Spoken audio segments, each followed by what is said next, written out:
Um, it's something that is missing. Like most people just join government because like Ms. Bora said, by accident or easy life. So I allude with her and say a resounding yes. Anybody can pursue career in anything, be it in government, public, private, social, or any kind of sector. So yes, anyone can pursue career in government. Then two, how did I join government? Interesting. So it's a long story because Tina even knows this story. As a young girl, right from school, though I wanted to be a pharmacist because I loved one of my auntie at may her soul rest in peace. Even though I knew I was very terrible in sciences, but that motivation of, oh, I want to be like Auntie Hawa. She's a pharmacist. She works in NAFDAC. And my dad was like, yeah, she's my sister. You can do it. But, along the line, I had interest in government. I then passed my science courses and I had to go back to government. And one day I was sitting and my mom said, you love diplomacy. We noticed you like watching CNN. She now said, I found a course for you to go and study. I was like, what? She now said, international studies. You're friendly, you like traveling because even when you went to secondary school, you always write down your name for excursions to the African countries. Your sister never did that. So I'm like, oh, sounds interesting. You know, that kind of encouragement. You could be an ambassador, you can do this, do that. So, and I did it, went to ABU's area, studied international studies. And of course, before I got admission, she's like, look, for you to build a career in diplomacy or international relations, you need to go and study French.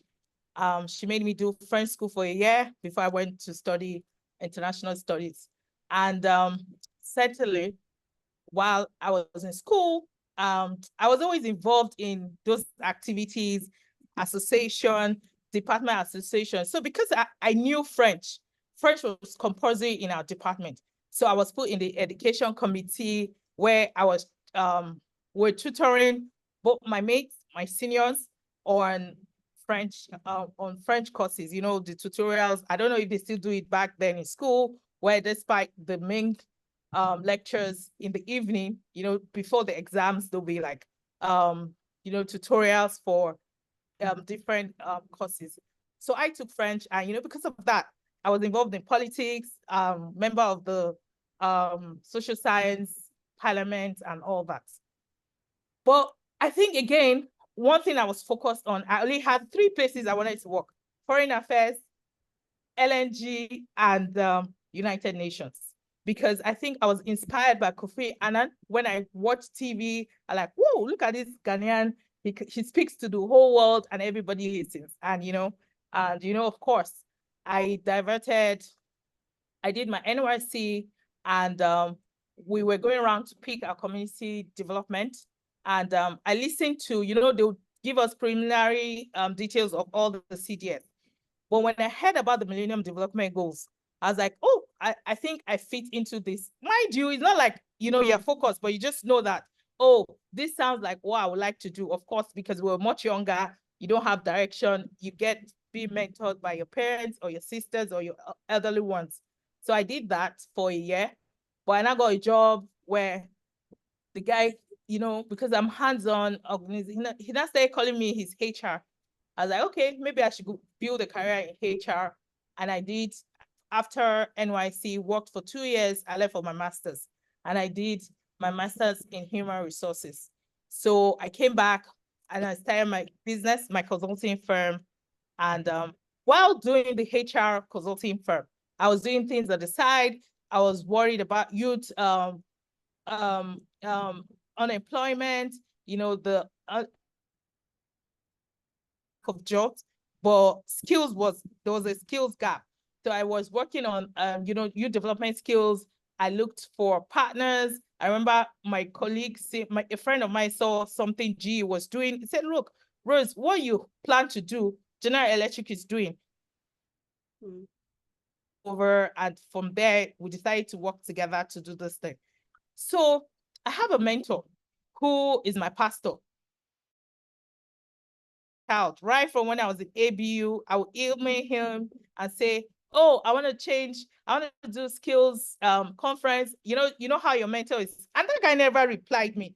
And so in 2016, she said she's looking for a young person who will do something on youth and women economic,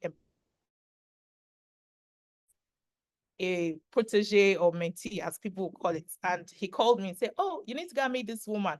I like, met her and she told me, oh, this is what I want to do. This is what I want to do. And I took notes and I commenced, the whole strategy.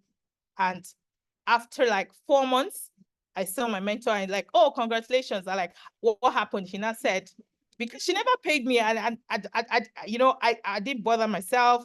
I was just doing my thing, going to her office and doing the strategy, how we can empower. I think she wanted to empower 10,000 women across the country. And she said, she's made you a special assistant. Like, wow. So I went to meet her and she said, I like, oh, my pastor said this. She does say, yes, don't you know, you're very hardworking. Do you think I will leave you? And that's how my career in government started. And I missed the one that my dream was foreign affairs. And Tina and I applied. And it was obvious. It's either going to be Tina or me.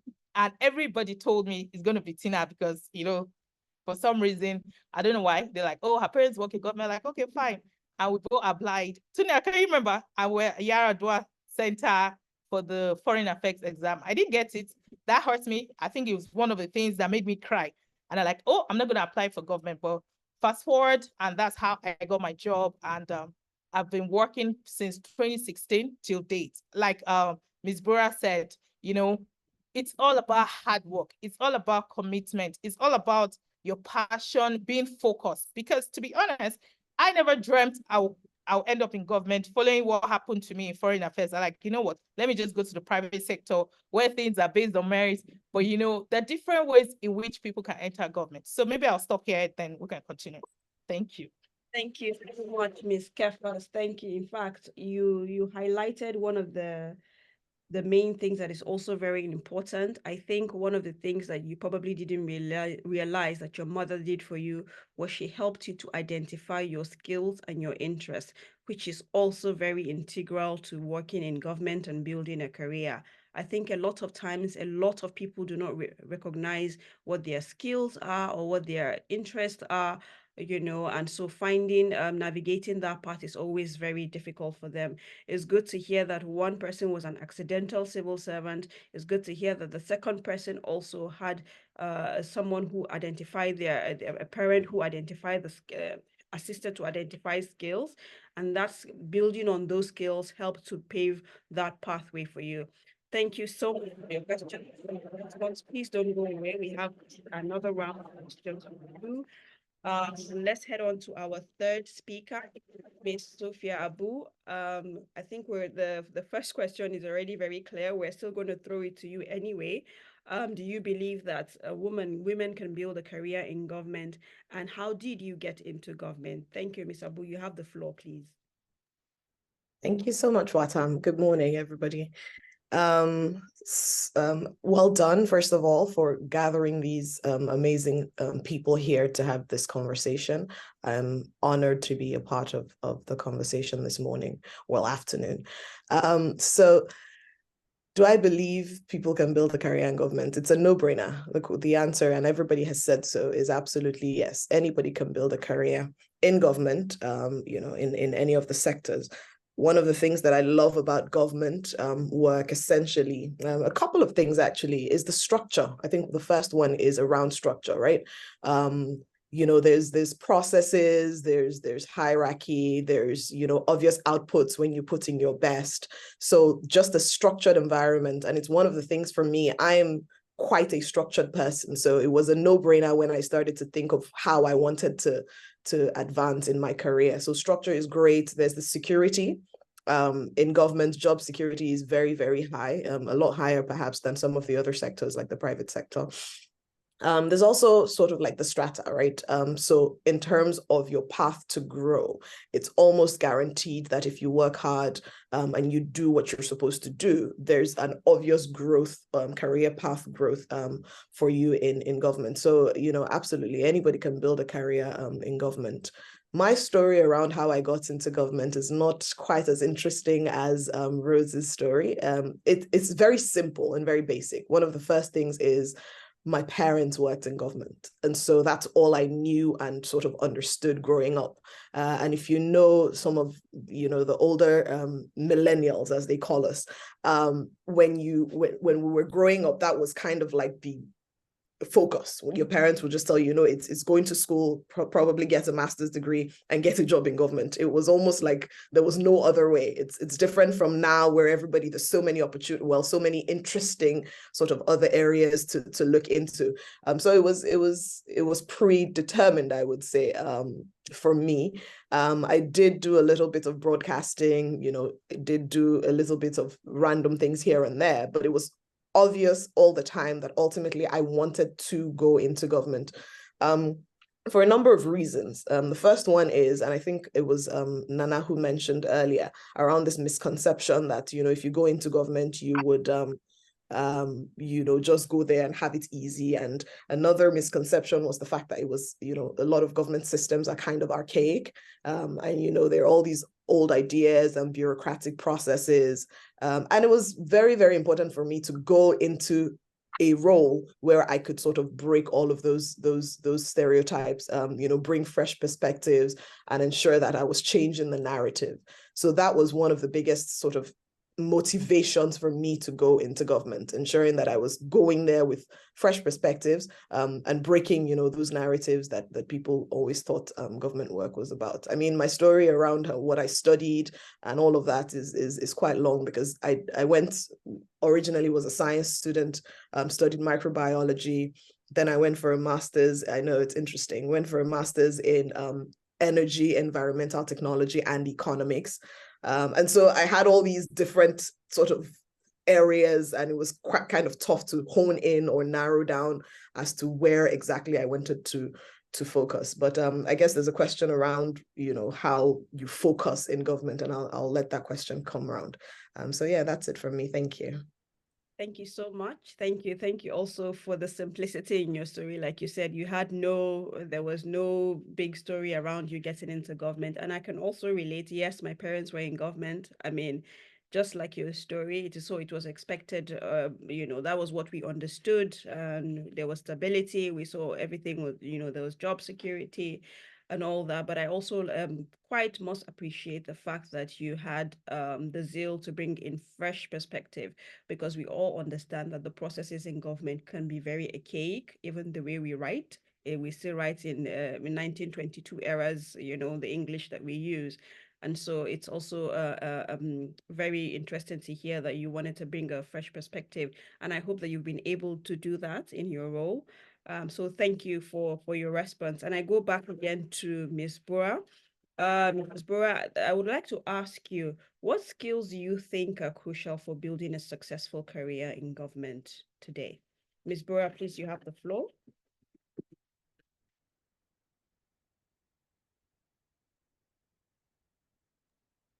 Thank you. With every career path, there are certain expectations. Hard work is crucial. From my experience in when I joined the ministry, I was given an opportunity to I would there were so many departments. At that time, there were about, I think about 6 or 7, but now there are a whole lot more. And I was running away from civil litigation, but somehow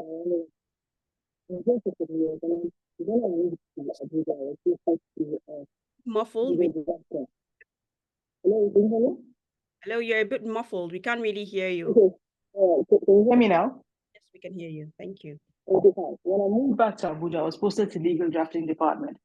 And I thought to myself, really, I mean, how hard could it be? I'm a lawyer.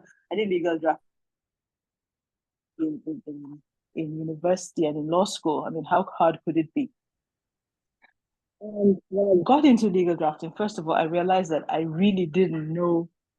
For the first 2 years, 3 years, believe you me, I didn't know what I was doing. thank God for some colleagues who were willing to hold my hand. And the most important thing that I realized for me was a determination to succeed. So I would say, first of all, you have to be determined to succeed. People your best, whatever is working, you want to do. And I think it was a skill that I did not know, and I needed success. I identified colleagues who were willing to impart that knowledge. You know, who acted as mentors. I think a few things. So training is important. Hello, can you hear me? Yes, but you, it's a bit muffled. We can't really hear you. So, But I think it's the network. Can you hear me now? we can hear you. Okay, fine.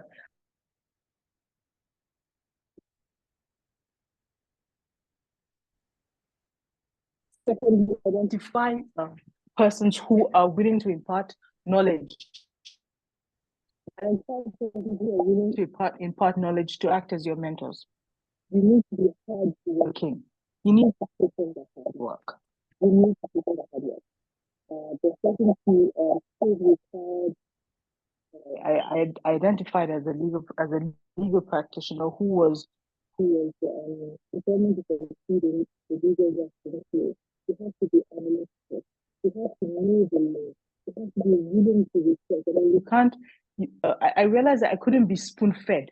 You know, a lot of my colleagues that I saw at that time would just receive files and then look for colleagues who were knowledgeable and willing to assist them. It was just the files, but then I was willing to make the mistake, and I was willing to learn, willing to put in the effort, and I was willing to put in the effort. So like I said earlier, you have to be willing to do yourself, and you have to read constantly. And that is one of the things that I think we become lazy after some time. You know, you think, oh, okay, you can do this. You're willing to innovate. You're not willing to learn new skills. With law, you know, it's dynamic. There are new things every day.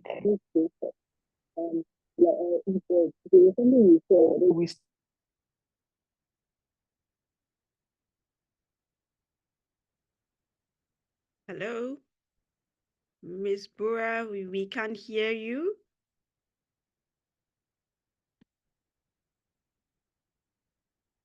Okay, I think that maybe we will come to Miss Bura later because we seem to have lost you. So I will head on to our second speaker, Miss Kefas. We'll go back to you again. And so the question to you is, how do people know what area to focus on? And I think you are the right person to respond to this because you said you earlier mentioned that you had a parent that was able to identify your skills. So how do people know what area to focus on? Because government has an endless list of thematic areas. You have health, you have finance, you have development, you have human rights, there's so many aspects to government. There's so many, in fact, there's an endless list of thematic areas and sectors. So how do you know what area to go into or what subjects to go into? Miss Kefas, please, you have the floor. All right, thank you, Tina. I think, this generation are lucky, unlike us, where, it was the transition to internet connectivity and access to information. So for me, I think one of the greatest problem for, I don't know if it's peculiar to Nigeria, is that access to information. And it's very key. And I don't know, for some people, you already have, like Sophia said, was predetermined. She had a parent as her own mentor, to work. They were working in government. And of course, then I guess life was good for them, in the sense that she saw her mom worked very hard, and she's one of the most iconic women in media and all that. So it's easy for her to say, oh, I want to work in government. For some, like, I don't think, okay, my dad was in the public sector, he was in the police, but my mom was a housewife, but she played a role for us, because if we come and we say we want to work here, she said, no, you can't. I don't know, for some reason, if I look back, I'll just say she had like gift from God, because it's not like she had friends, but she was like, oh, you like meeting people, you go and study international studies. My sister, you have to go and read medicine. I remember when we applied for jobs, that jobs that should blatantly tell us no. I remember when I got Guinness, shortlisted for Guinness, like, you can't go to Guinness. Oh, and again, it's good to have mentors. I had a pastor who is like a mentor. If I go to him and say, oh, I want to work in MTN, like, why do you want to, why MTN? And you see, when people ask you question why, you just find out that you just want to work somewhere, and it's not because it's a skill. Like, why don't you look bigger? Why don't you look at Total? Why don't you look at Chevron? Why don't you look like, so it's also good to identify like people who will wish you well, people who will tell you to dream bigger. And I was lucky because till today he plays a role, because I know back then when I say I want to do this, it's like, why? Then take for instance, access to information is key. Remember when I said I had a HR firm, but I was doing this youth skills development. And one thing I love doing is I love to map out. You know, when I was doing this conference or planning to do this conference, I started writing down who are the agencies in charge of this sector. So youth development. In fact, I remember I was in the shower and the Holy Spirit said, Ministry of Youth Development. Like, I don't want to work with government, but I wrote it down. And I went to that ministry. I searched their website and I went to the ministry and I asked someone, if you want to do something on youth development skills, like conference, which department can I go to? And the guy said, social mobilization. And I remember walking into that unit saying, oh, introducing myself, this is what I intend to do. And for some reason, the guy was impressed. Like, this is a young person, and you're thinking about all the upcoming young people. So one of the things that, because to be honest, it's easy for us to say, okay, yeah, like you said, we are phenomenal women, but government has a way to waste people's time. And, you know, getting access to information from government institutions is, it's a tax, because if you meet the wrong person, you're going to hate government for life. But if you meet the right people, like other speakers have said, because you still find outliers in public and ministries, departments, and agencies. So for me, I'll say one of the key thing is that access to information. Map out what you want to do in life, because for me, if I'm doing something, I write down, okay, which ministries, under Ministry of Youth Development, what are the agencies under it? You know, you start seeing that, oh, that's why I learned about government before I even started working in government. So it was easy when I now got a government job. It was easy for me to do my job because I'd already started mapping out as someone who was an entrepreneur before I go anywhere. Then again, in that skills conference, I remember saying, who is in charge of job creation? I will use Google.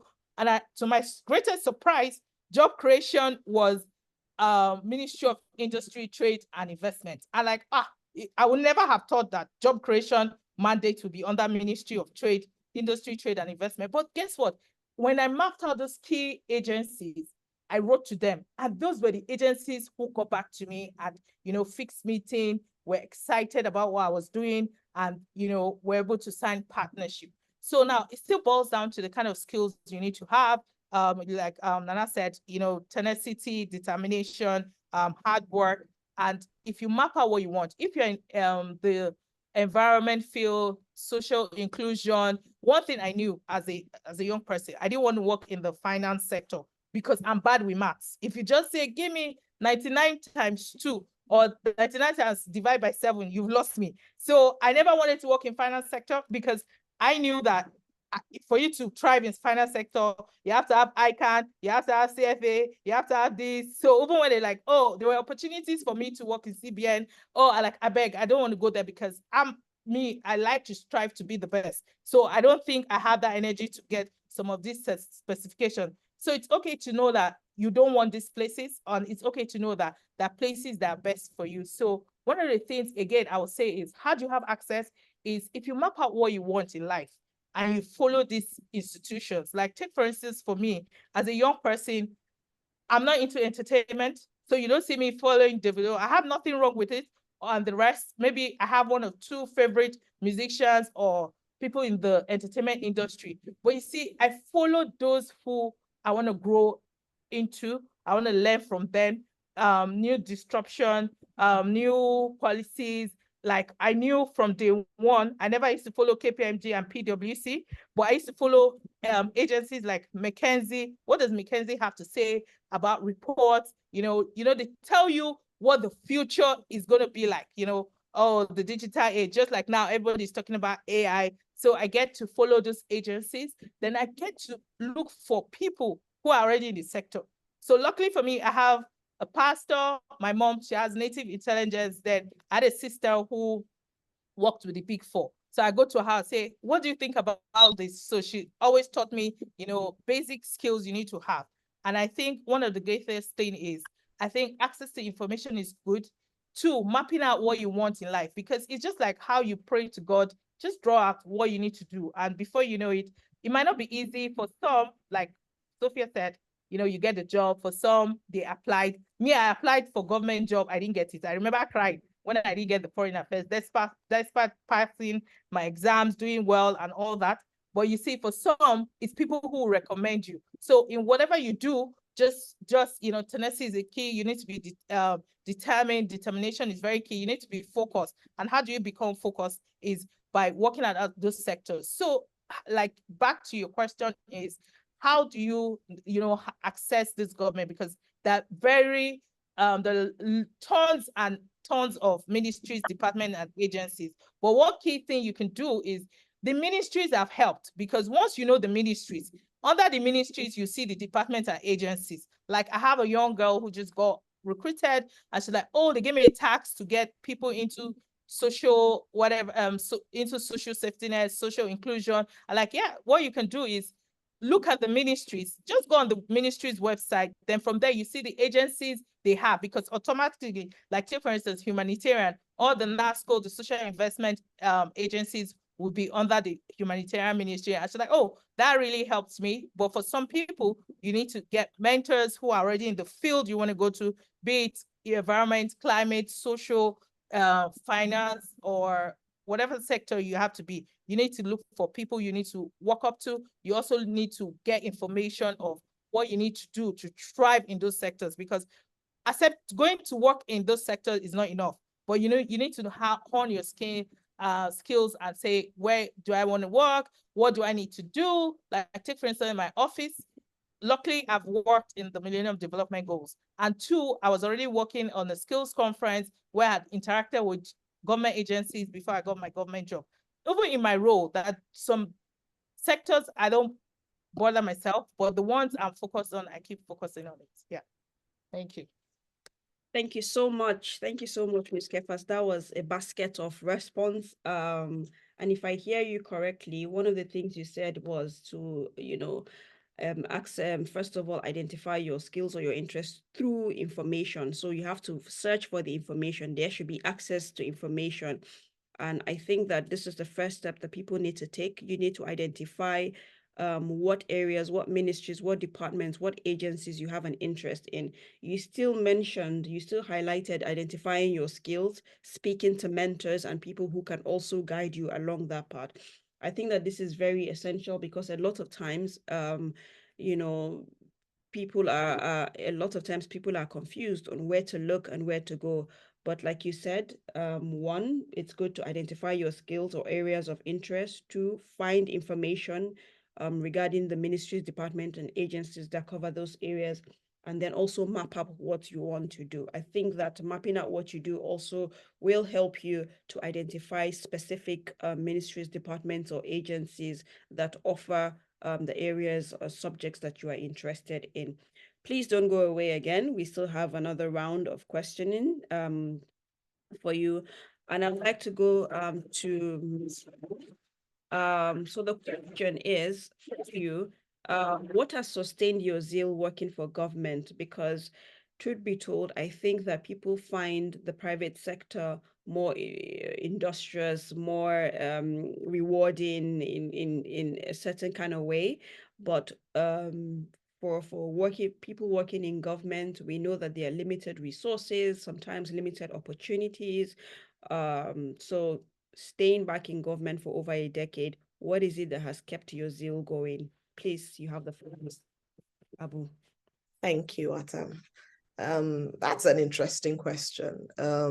I think the first thing I will say is, and you mentioned it at the start of the conversation, was around passion to serve, right? So when you think of yourself as a public servant, you think of yourself as someone who is, in government to serve. And so that passion to serve has to be very, very strong. Otherwise, like you said, the government will government you. And then you find yourself not sure if it's something you want to continue doing. So passion to serve is very critical. I think the other thing is around the outcomes, right? When you see the work that you do impact on certain lives, impact on, the society at large, that kind of, for me, has maintained my zeal to keep doing what I do. And all of that ties into sort of personal goals. At the end of the day, for me, personal goals are around achieving excellence, first of all, in whatever it is I'm doing. And then second of all, being able to see the direct sort of almost like beneficiary of the work that you're doing, even if it's not really direct, sometimes it's indirect, So some of these things are essential for you to keep doing what you do. One of the things that I will say is there can be a lot of frustration, right? Working in government. Rose had mentioned quite a number of things, there can be that. But it's important as women, as people, for me, what I try to do is when it gets too much, take a step back, reevaluate the reasons for which you're doing what you're doing. Pivot a little if you have to. And when I say pivot a little, it's not necessarily, leave your job and go elsewhere. It's decide if there's additional things you can do while working in government to sort of sustain your zeal and your passion to continue to serve, so that thing sort of helps reduce or mitigate some of the frustrations that you might have while you're working as your time goes on. So I think for me, it's those three main things. One, the passion to serve, two, the outcomes, being able to see the impact. And then finally, my personal goals of being excellent at whatever you do.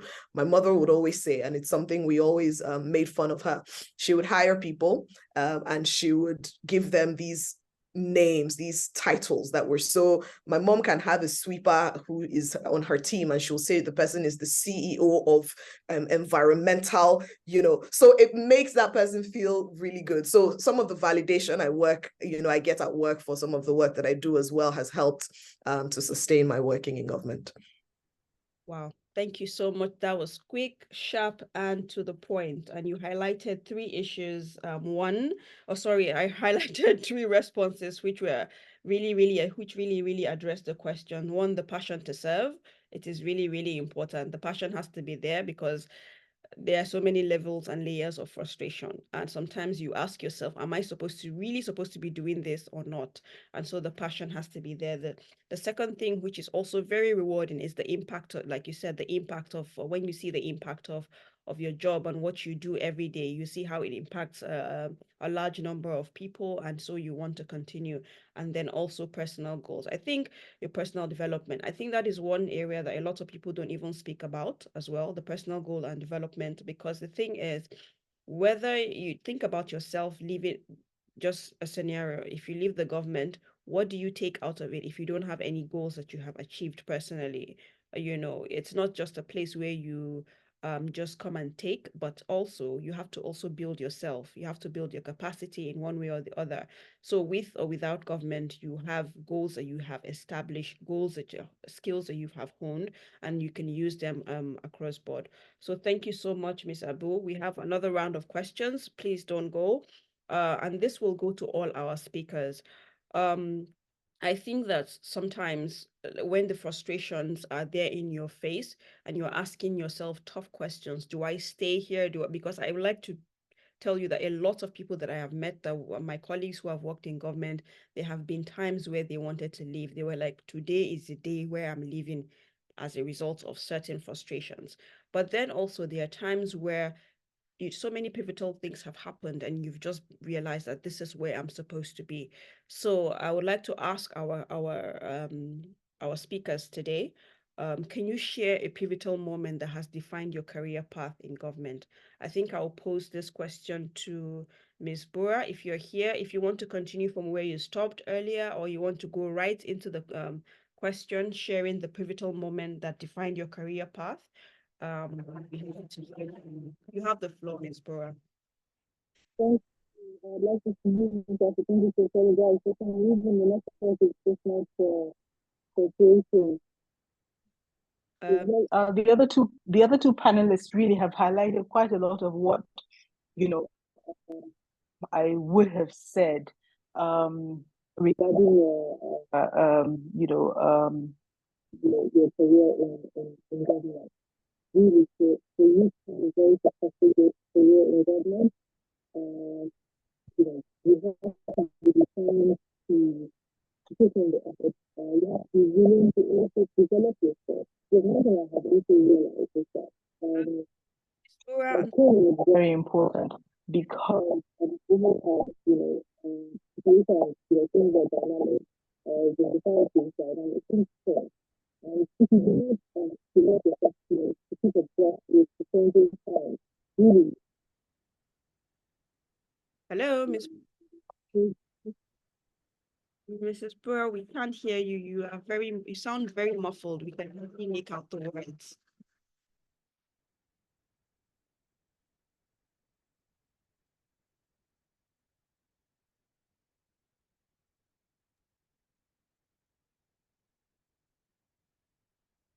Maybe while you attend to your internet, we can go to the next speaker and then we'll come back to you to answer the same question. So Ms. Kefas, the same question goes to you. Can you share a pivotal moment that has defined your career path in government?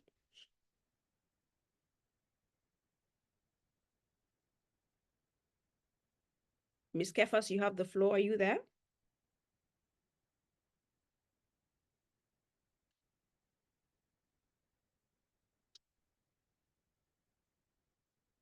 Can you hear me? Can anyone hear me?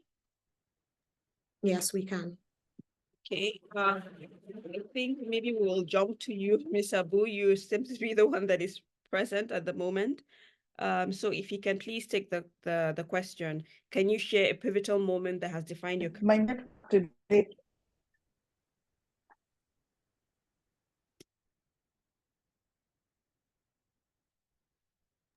Yes, sure. I think I'm happy to go ahead while Ms. Bura tries to sort out her network. So thanks for the question, Watam. I'll tell a short story. And as I'm sure everyone has realized, my responses are quite short. For someone who speaks a lot, I try to to keep my responses to these questions concise. So for me, the most sort of rewarding time, I guess, and it was a pivotal moment in my career, was during the COVID pandemic, right? Where after everybody had been asked to go home, there was still a lot of uncertainty around what work was going to look like. There were a lot of institutions still trying to figure out the work from home policies and all of that. And for the first, I would say 4 or 5 weeks, it seemed like a vacation for me, right? Because I was home, I wasn't really working. We had all just been asked to go home first, right? And there was going to be a schedule of work. They were still working around that. So the first four weeks was interesting. It was vacation-y. I was quite happy to be away from work. And then after those 4 weeks, I started to get bored. So then I went and I tried to sign up for a couple of courses, try to do something active with my brain, because I think for me, even though I like enjoyment and I like to rest, after 4 weeks, I feel like I start to crave, the work juice again. And so I signed up for all of that. And so I was doing all of that. And I remember at the time there was this project that I had been put on just before the pandemic hit. And I was getting emails, even though I wasn't from work. I was getting at work. I was getting emails from my boss where he was doing quite a lot of the work himself, right? So there were, there was a few things he needed to do, working on presentations, for instance, to our committee of governors. And I found that he was doing all of that himself. And every time I would get the email, I would think to myself, how can I support him? Right. I'm bored-ish. I'm at home. My schedule for going back to the office hasn't quite come out yet. How can I support him? So I sent him an email and I said, sir, I've seen all of these things that you're doing. Is there any way I can help? And he goes, well, okay, fine. From next week, you should start coming back to the office. Now, if you know what had happened in that pandemic time, you would know that everybody was quite worried about working in the office. Everybody was quite happy to be back at home. So the fact that just 6 weeks into being home, because of my aproko, I had been called back into the office was it was interesting for me, because I then thought, oh God, maybe I shouldn't have done this, but I took it in my stride. He's like, yeah, you should come back to the office. It was almost like, since you want to work so much, come back into the office and come and start working. There's a lot we have to do. And so I went back into the office, and even though we were a team of, I think, 6 or 7 persons, in that time when I went back into the office, it was just myself and him, who were in office doing all of the work on that particular project. Fast forward a couple of weeks or months, later, there started to be this rumor that, oh, everybody who was working on this project, there were a few people who were going to get promoted as a result of their work on that project. And so it was, I didn't think anything to it, because I hadn't worked with him longest on the project. There are people who had been longer on that project. So I just, went and sat down. And eventually what had happened was each of the leads of the teams had been asked to recommend one person for a special promotion. Now, I had just been promoted the year before. And if you know, civil service and public service, it takes about 3-4 years for you to get your next promotion. So I wasn't due for promotion for another 3 years or so. And, I'm just sitting back one day, and I'm in the middle of the night, one of my colleagues calls me. He's like, check your email. And I opened my email, and I've been given this special promotion. Now, it wasn't that I was the hardest worker. It wasn't that I had worked the longest on the project. I think for me, it was just the fact that I was willing to provide support and willing to work, even though everybody else had sort of gone back to sit. So for me, that was quite defining, because it meant that all you need to do is show up, and show up well. When you show up and you show up well, it may not happen in this same way for everybody. It may not take, this such a short time. It may take longer for most people, for some people, but eventually something happens that sort of gives you a pat on your shoulder and says, okay, this is actually worth it. So for me, that was one of the most pivotal moments in my career. That was quite an interesting response. I honestly didn't, I don't know what I was expecting, but I didn't expect to hear that. It was quite interesting. And yes, we know how it is. You have to wait for 3-4 years before you get, before you attain the maturity to write your exam. And so that was quite great. I think, yes, commitment to your work is highly, highly, highly important. Hard work, commitment, and all, it can open, unimaginable doors for you. And we really want to take the moment to commend you for that. So congratulations on your special promotion. I would also like to throw the question back to Ms. Kefas, if she's here. Can you share a pivotal moment that has defined your career path in government? If you can, if you're here, please, you have the floor. Yeah, so sorry, apologies. I took a break, and I sent you a message to give the floor to Sophie. Sophie, congratulations on your special intervention. Just like she said, it might not work for everybody, but I think, again, like Sophie shared, it's how to do things differently in the workplace.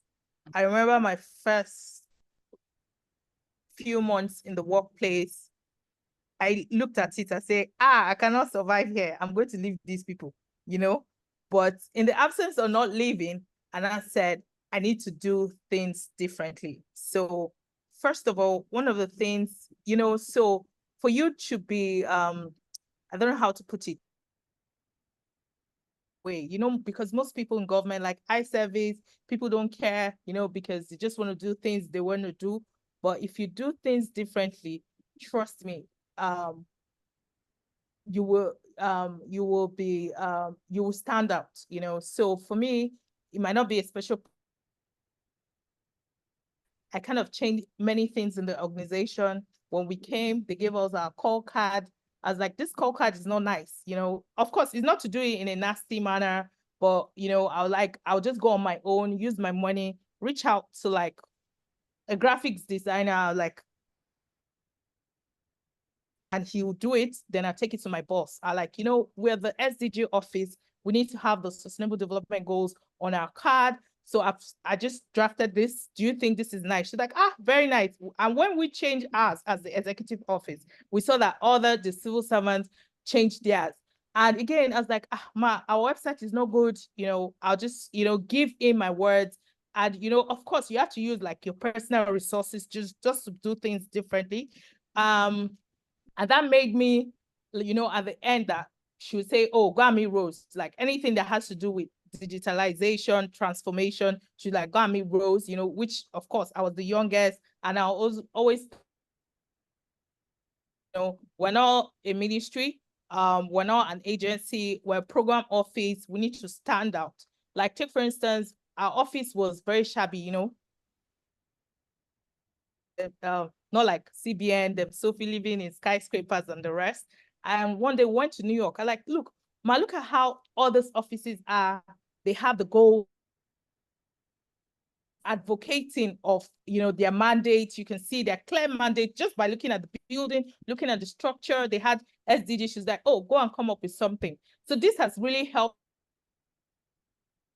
Most people just want to do, you know, they'll say, like, they know me in the office, like, I don't care what you guys have been doing since the day of John the Baptist. And I was like, let's do things differently. And this will not work in other agencies or ministries because, of course, it's more bureaucratic and more, but you need to show value.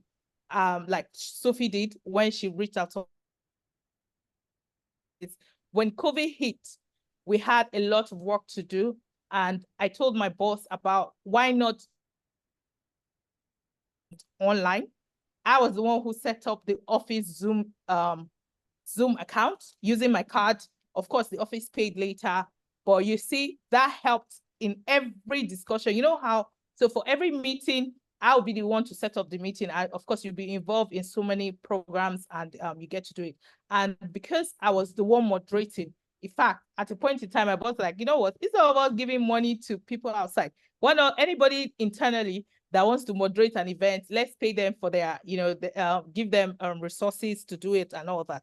So for me, I think it's doing things differently and being determined. And that has helped me because everything in the office, you just say, oh, Gwami Rose. And before you know it, I now developed a new career skill to be like Sophie's mom, Eugenia Abu, and you know, in internal programs and projects, they'll say, okay, you know, I'll be sitting down to just put to facilitate the meeting Rose. So that was very key because if you do things differently, this is gonna help you. So one of the things that I did, I never wanted to be moderating or being the master of ceremony of all our events. And you know, because of COVID, because meetings, moderating the Zoom meetings. So everything in that office, when it comes to facilitation, programs, initiatives.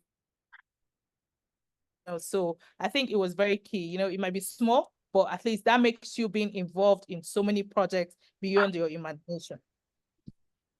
Thank you so much, Ms. Kafas. I think you've gone round to also talking about commitment once again. You have to be committed and, you know, committed in the sense that you go beyond just what is expected of you, sometimes even using your resources. I think that it's very interesting that you have shared and how you have brought about innovation and fresh ideas. And you have, you know, you didn't highlight any specific pivotal moment, but these have been like a string of pivotal moments. I think it's really, really important. One of the things that we have to recognize is that, yes, even though government has operated in a certain way for time, from time immemorial, it's still essential that we bring in hints of fresh ideas and innovation here and there to make our job smoother and also to have to maximize the outcomes. I would like to go back to Mrs. Bora again. If you have sorted out your internet and you would like to take the floor, if you want to share with us a pivotal moment that has defined your career path, please, you have the floor, Mrs. Bora. Okay, thank you. Once again, I wish to apologize. For some reason, I don't really know what's going on today. Well, one thing I have come to appreciate really regarding my career path is the impact of my job on society and the nation at large. Initially, I never really realized how important the job of a legislative draftsman was until, or really how important you are, until one day I gave an advice regarding a certain bill that was proposed, and the president used the same reasons that I gave to withhold assent to the bill, and then there and then I realized, my goodness, so you mean to tell me that I, little old me, is telling the president of the Federal Republic of Nigeria what to do, and he actually did it? It was like, oh wow, that was when I realized, this was a few years back, that was when I realized how important and how key my job is. Really, what we do is we translate government policy into legislation, and that legislation does not just affect me; it affects everybody. Currently, we're undergoing I think a round of constitutional amendments. The constitution is what the ground norm, and it affects everybody in Nigeria. So it got me thinking, and it got me to realize that little me has a big part to play in this entity called Nigeria. I mean, our parents were all civil servants and they played their part, and here I am, playing my part. I have in along the line, I have encountered a lot of people who actually throw jabs and say, "Oh, what is it that you do? Civil servants, you just clock in and clock out." And I'm like, I have to sit down and make people realize that yes, indeed, there are bad eggs. There are people who actually do just clock in and clock out. But then there are also quite a number of people who are actually willing to put in the work, and they are the ones that actually keep the engine running. I think about 2 years ago, it made me, there was a pivotal moment. We had done a legislation which was called the Omnibus Bill, and it, there was nothing like that was ever done in Nigeria. I mean, it actually happened in other jurisdictions, but that was the first time. And after that event, there was a round of awards in the villa. I think it was the vice presidential awards, and I was like, oh, I'm not going to go. And then I told my mother. My mom, who is a core civil servant, was like, my goodness, do you know what that means? You're being recognized by the office of the president. That is very prestigious for a civil servant. And and so when I called the lady who had called me, and I said, okay, fine, I've changed my mind after being convinced by my mom to attend. When I went, I collected the award, my father was watching. When I came home, he was like, I saw you, and that is the office that I walked in some years back. So Nana, I was so proud of you. And I was like, oh my goodness, so little old me actually has an impact in this nation. When things like that makes you, happen, it makes you realize that yes, fine and good. The financial rewards might not really be commensurate to the effort that you put in. But those, key moments where, you see something of commendation for the effort you put in, makes you realize that yes, indeed, you're actually on the right track. And then regarding your years of service, what happens after, a lot of people think, oh, it's all about the money, but it's not. It's first of all, it's about the impact. And really, it's important to develop yourself. To realize yourself so that when you do leave the business, you actually steps that you can use, the consultant, you have different opportunities from the ministry. They have worked in international organizations like the UN. From the ministry, actually have gotten jobs at what's it called? At the I think the US Embassy, and at what do you call this place? The European Commission, from the ministry. So it's important not to really undermine your efforts, but really just, keep at it. Keep at it, and one day, you will achieve bigger heights than you actually imagined. Thank you very much, Mrs. Bora. Thank you so much for your response. I mean, this question has shed a lot of light on why we chose the three of you to come and speak to us today. You're obviously, women who have put in the work in your careers and have gotten recognitions here and there, who have also been pushed to bring in fresh and innovative ideas into the system, and just your commitment to what it is that you have been doing is really, really important. Audience, if at the very moment we have any questions, I mean, we have a few round of questions to go with our speakers, but just to take a break here to find out if there are questions. If you have a question to ask, you can please put it in the chat box, or you can raise your hand and we will give you the floor to ask your questions. Tina, I think there's a question in the Q&A. Okay.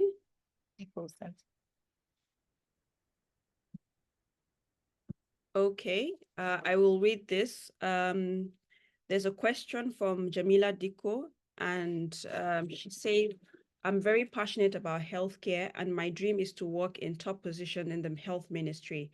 I have just moved back to Nigeria, and like the speakers highlighted, access to information is difficult. I would like to know how to go about getting mentors specifically and boosting my network. This is very important, Jamila, because that is part of our next round of questions. So if you would just stay put, and you would hear from our speakers on how to get a mentor and also have access to information. Do we have any other questions so far? You can put it in the chat box, or you can raise your hand, or if you have further comments. We still have a round of questions to go. Just 2 rounds of questions because our time is fast spent. Okay, I think so far our speakers have been very elaborate and very clear about how to build a career in government. So our participants really understood and do not have questions. But for Jamila Diko, who has put in a question here, and my next round of question is actually, what role does mentorship play in building a career, and how can you find a network?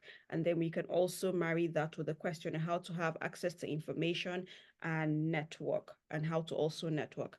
I think that we can give Ms. Abu the floor. If she can please respond to the question.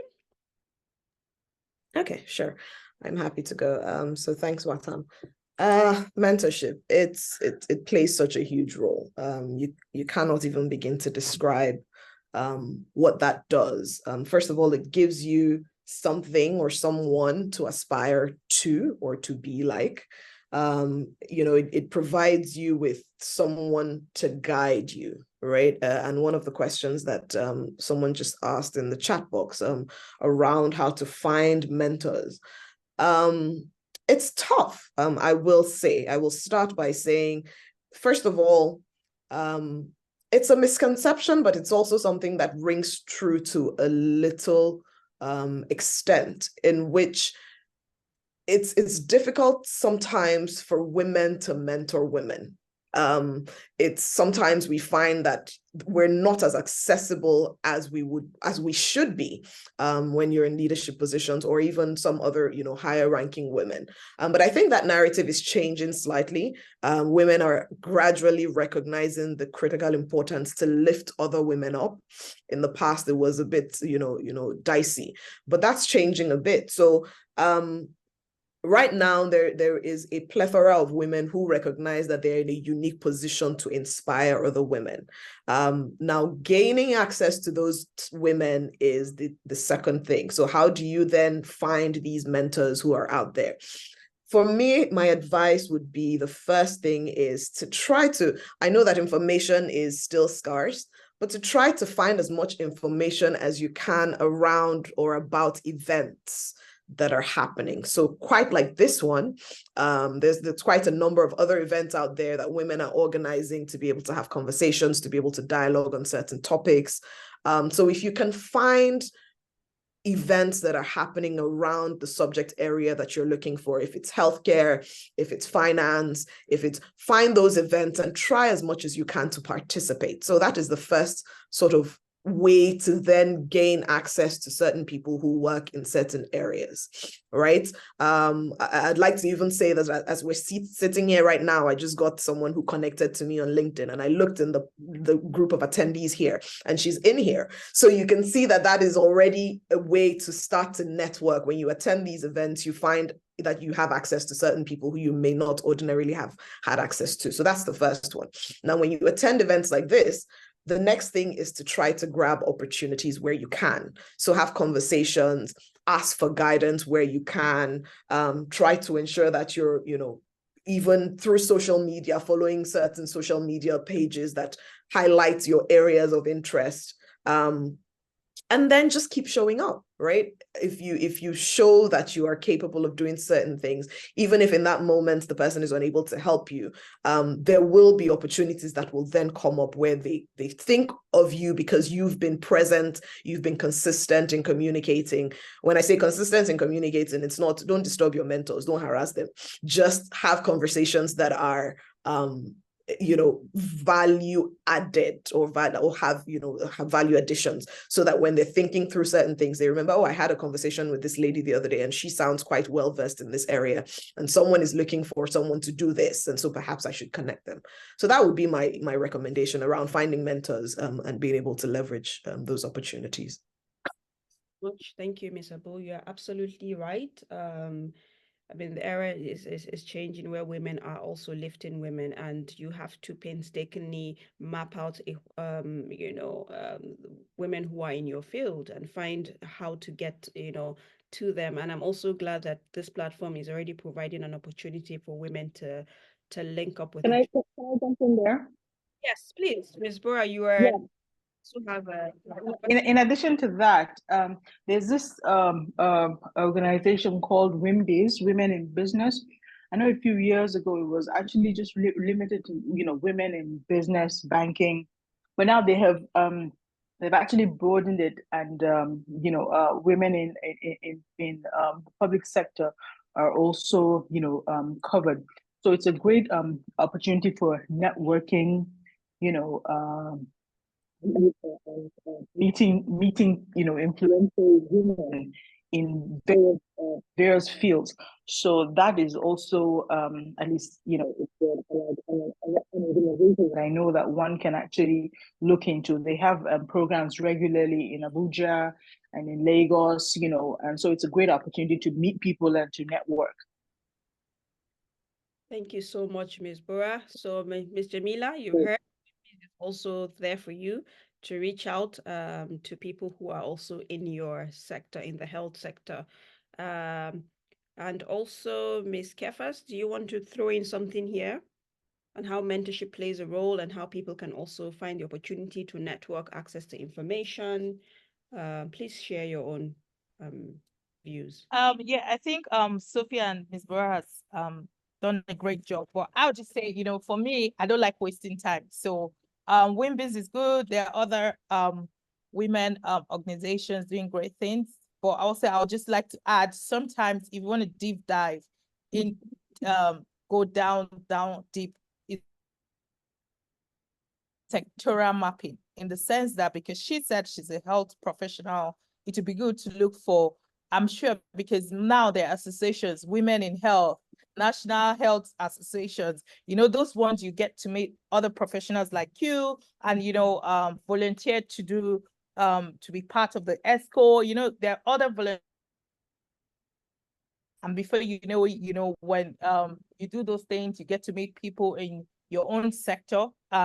You can now see the kind of agencies you want to work with. You get to meet people, and before you know it, voila, you see someone like, oh, we're recruiting. Oh, we like what you do. We would like to invite you to speak. And before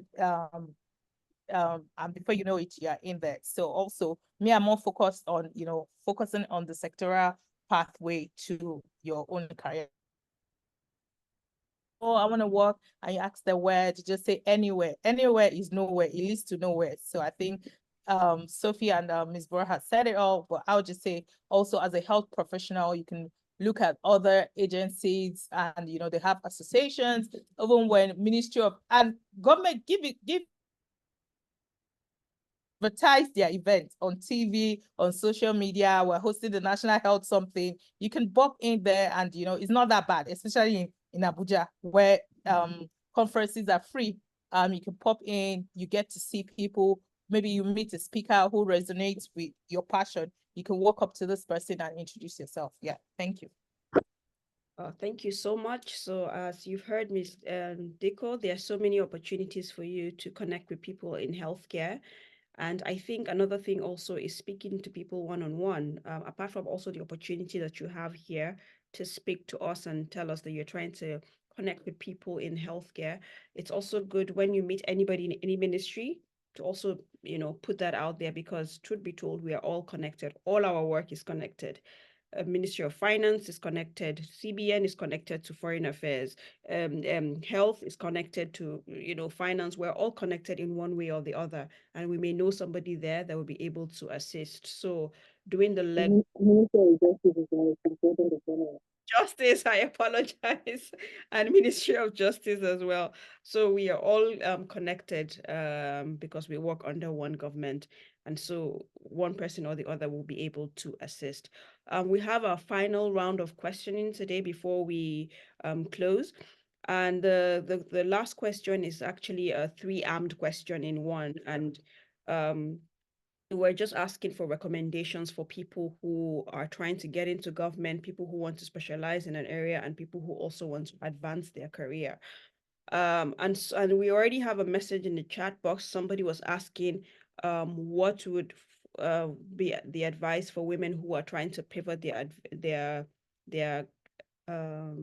for women looking to pivot to government. What would your advice be for them? So it's also part of this advice. So it's broken down into three. And we'll first of all go with Ms. Bora. What are your recommendations for somebody who is trying to get into government? Ms. Bora, you have the floor. We yeah,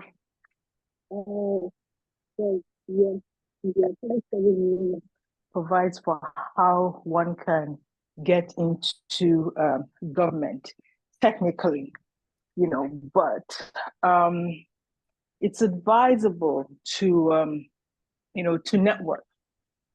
When you network, you will have a better opportunity, because a lot of times people would just you can actually fill forms and you will not get the job.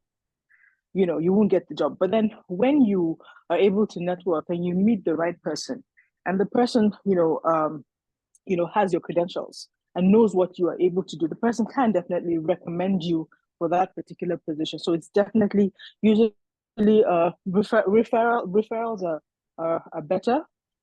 So I would encourage us to just keep networking. Go for conferences. Use that opportunity to meet people. Send out your profiles. Let them know what you can do and what you're willing to do. That's my 2 cents. Thank you so much, Ms. Bora. I think today we have made a lot of emphasis on networking. That it is very, very essential. And so if you're trying to get into government, network. There are women here today. You can, like it has already begun, you can reach out to people on LinkedIn. If you're trying to get also in touch with anyone here, you can write us an email, and we will try to see if we can connect you to anyone who you would want to, connect with here today. So it is really, really essential. And Ms. Kefas, will go to you. What are your recommendations for somebody looking to specialize in an area in government?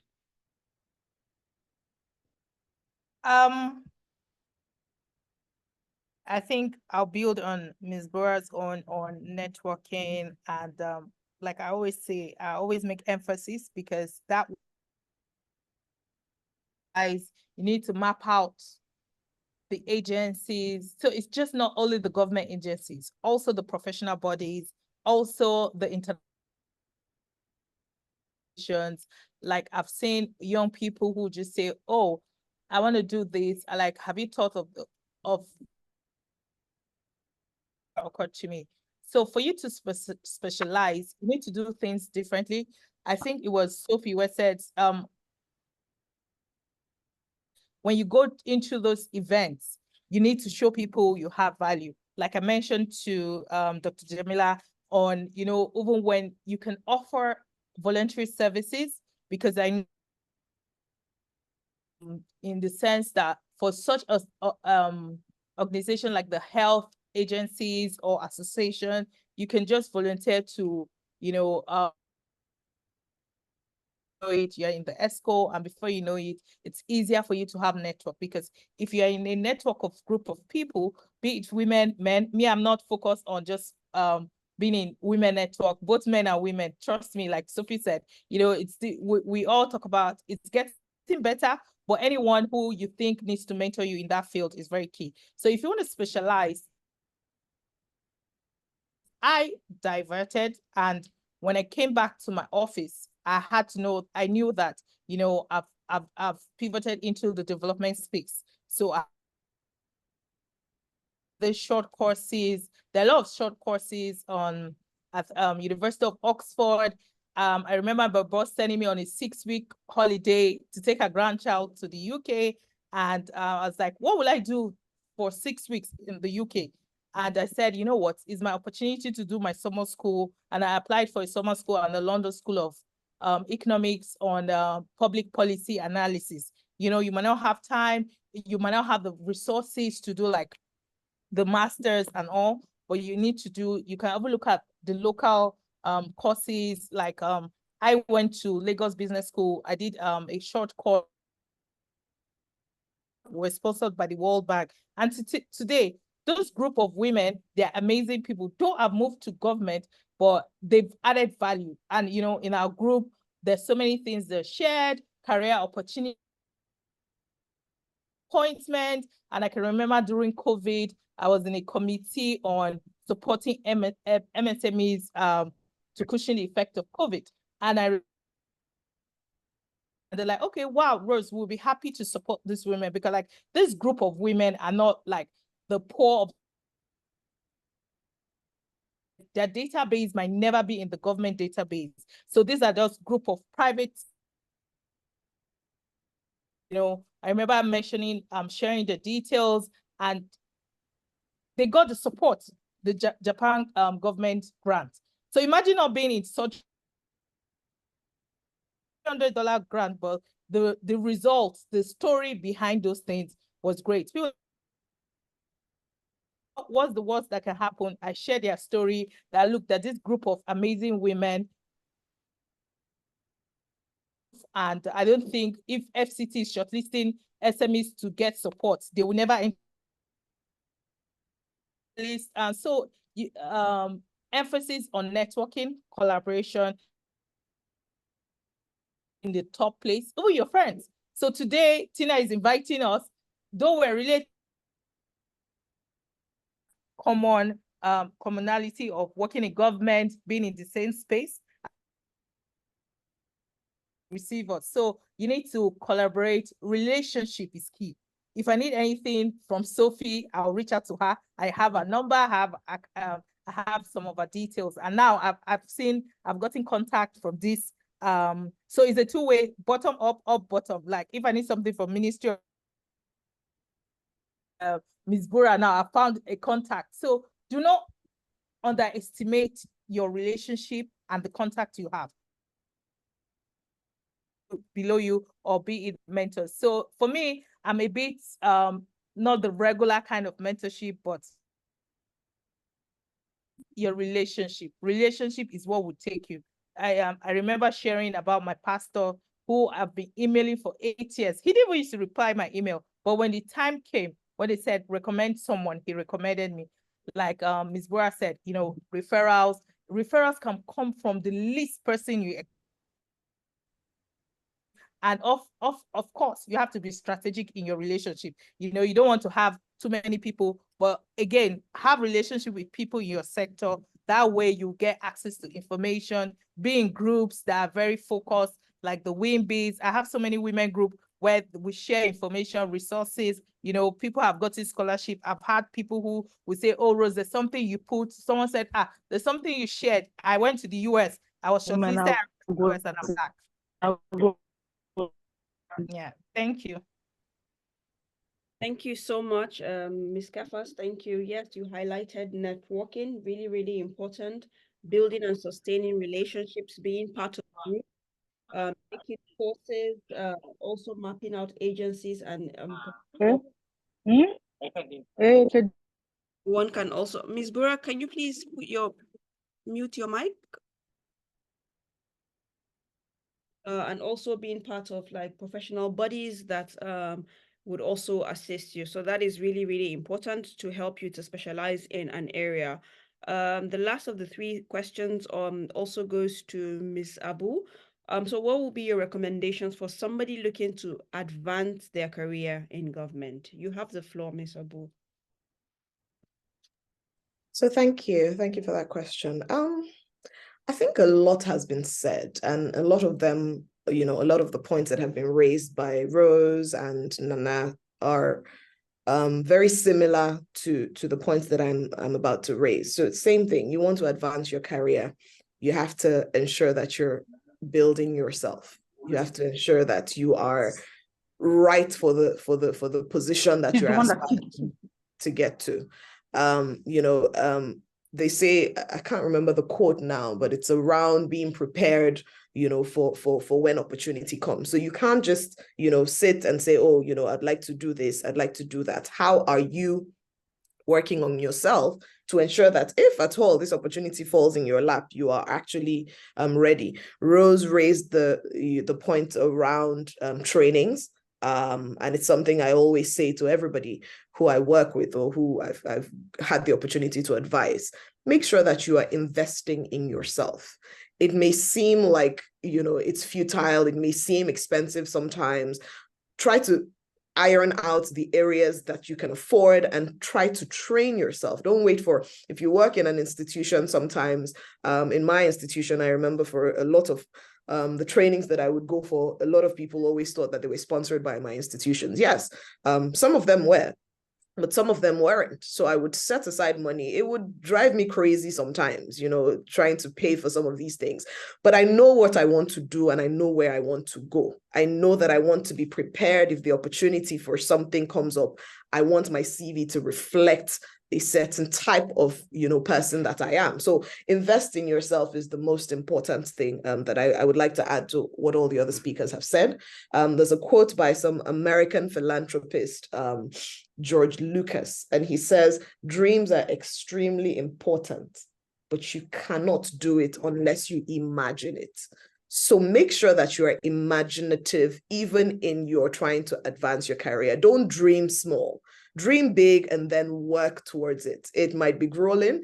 It might seem impossible when you set out your goals. You have your vision board, and it looks like you say you want to be the CEO of some company, and somebody's laughing at you because you just started there as a clerk, or you just started. Dream big, and then work towards it. Thank you so much, Ms. Abu. In fact, when you were saying invest in yourself, go on trainings, pay for your trainings, and some of the trainings you paid, you know, from your pocket, and you know, your colleague's study was sponsored. It reminds me of myself when I also got into the ministry, I think 11 years ago. I found it really appalling that there was no training, you know, opportunities for young officers, young people who were coming up. And I remember there was a time that I wanted to take a training in a particular course. I saved my salary for a whole year to take that training. I kid you not, my salary from, in fact, with additional, support from here and there, because I knew for me, it was really important that I took that course because it was a career path that I had chosen, a career path that I was interested in. And for me to start to build on that, it was very important that I took that training. And so I saved all that money, and we really, really paid off, because now this training 10 years later has helped me. It's part of what I do every day now, and it's really, really helped my career. And it's also giving me more desires to still build on that and take more trainings. In fact, one of the things I also did was that every year I made sure I took one major training. So a lot of saving was, I had to save a lot of money at the beginning just to try to ensure that it is really, really important to advance your career. You cannot advance a career without training. Anybody that is telling you that, I don't know what advice they're giving you. Beyond what you do on your everyday job, you need to go beyond that. You need to get trainings, and there's so many opportunities to get trainings now. There's so many free trainings you can get online. You can take those to start to get a hang on, what it is that you want to do before you now take a paid training, because knowledge is more important than the paper. So get the knowledge first, and then you can get the paper. So thank you so much to our participants. Thank you so much to our speakers for all your wonderful responses. I don't know if there are any other questions that we would are there any other questions? If you have a question, we can I just wanted to say that in the group chats, someone doesn't have a question. Onyeche Ocheku doesn't have a question, but she wants to say good job to the speakers and that we need to do more of this. And so please, I hope that when we call on you again, you would come. Oluwakemi Badamosi also wants to thank the speakers, and she said that the insight has been great. So thank you, our wonderful speakers. I don't know if we have any other questions, comments. You can put them in the chat box. I just want to give each of our speakers 2 minutes to probably wrap up. If you have anything to say, final words, before we proceed to conclude this meeting. So, Ms. Mbura, we want to give you the opportunity to wrap up and to give us your final words. If you're there, please. Okay. I must commend you for this opportunity, to share my little insight, and for us to collaborate and share insights as well.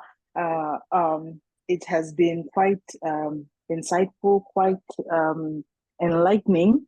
And really, I don't really have much to say, but just to encourage everyone to continue to network, share ideas.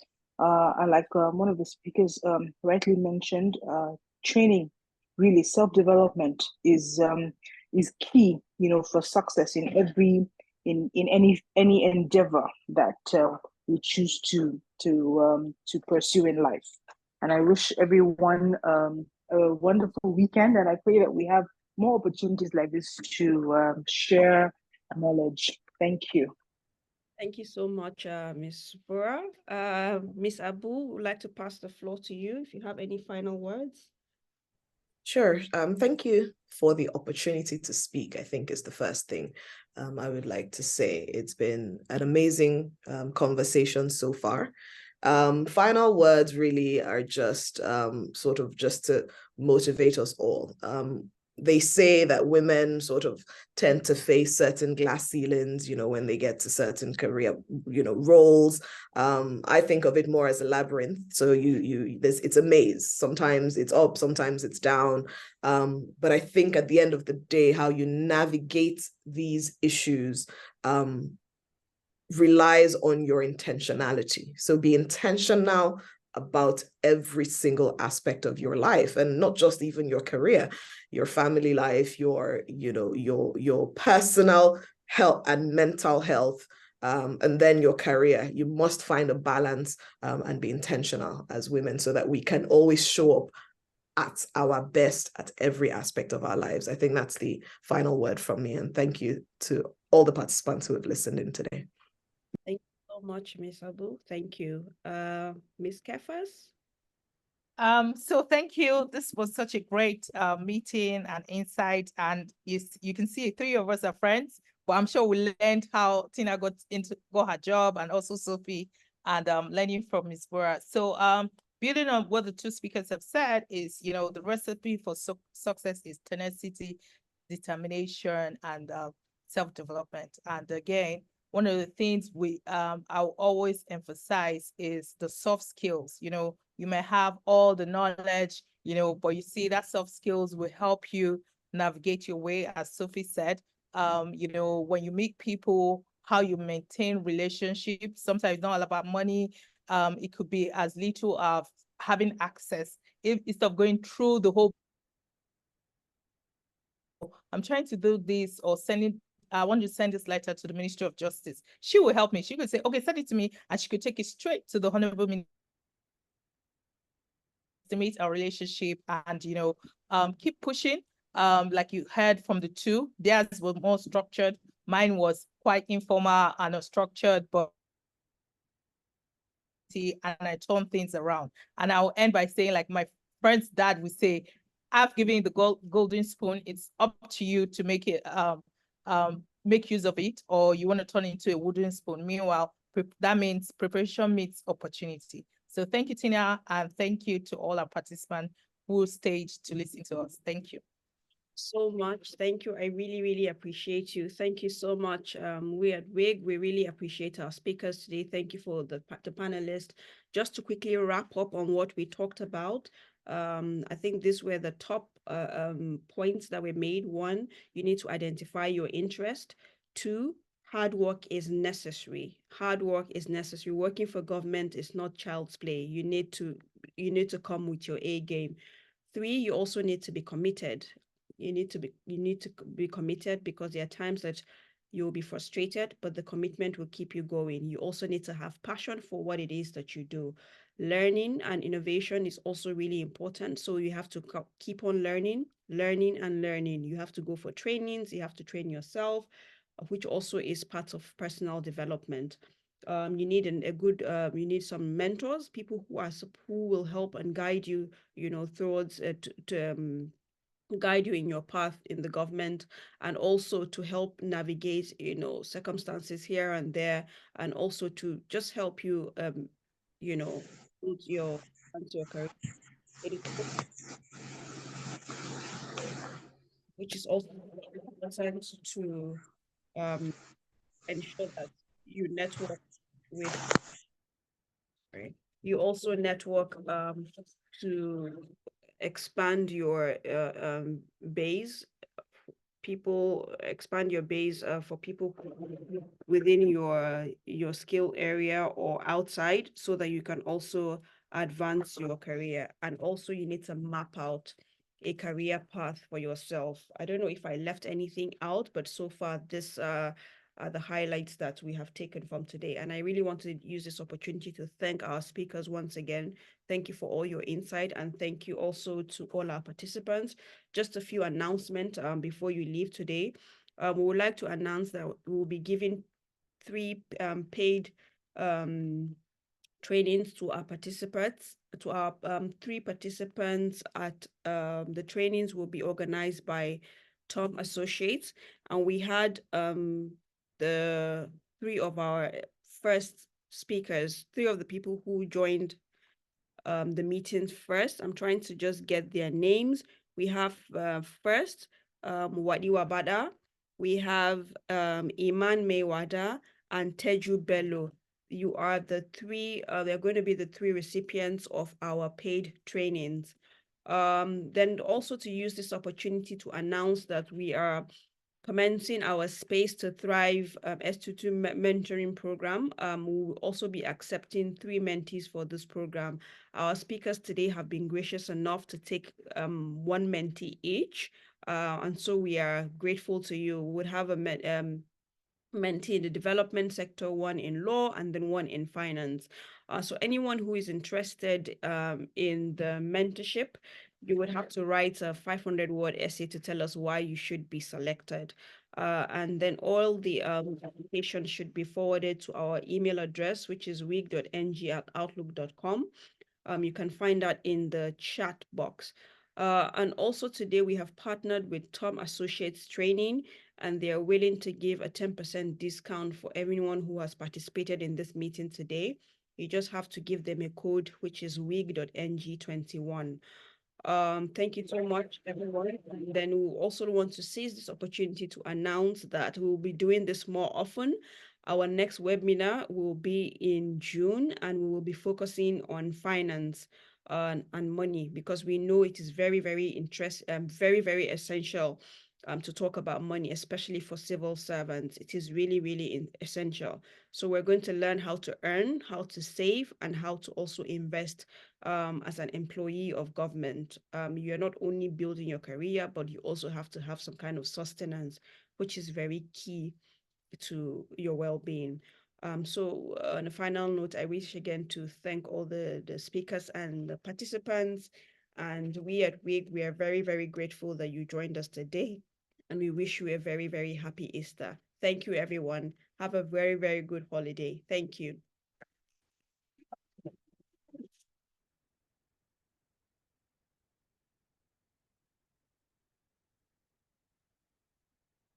Thank you, Atam. Bye, everyone. Thank you. Thank you. Bye. Thank you, Sophie.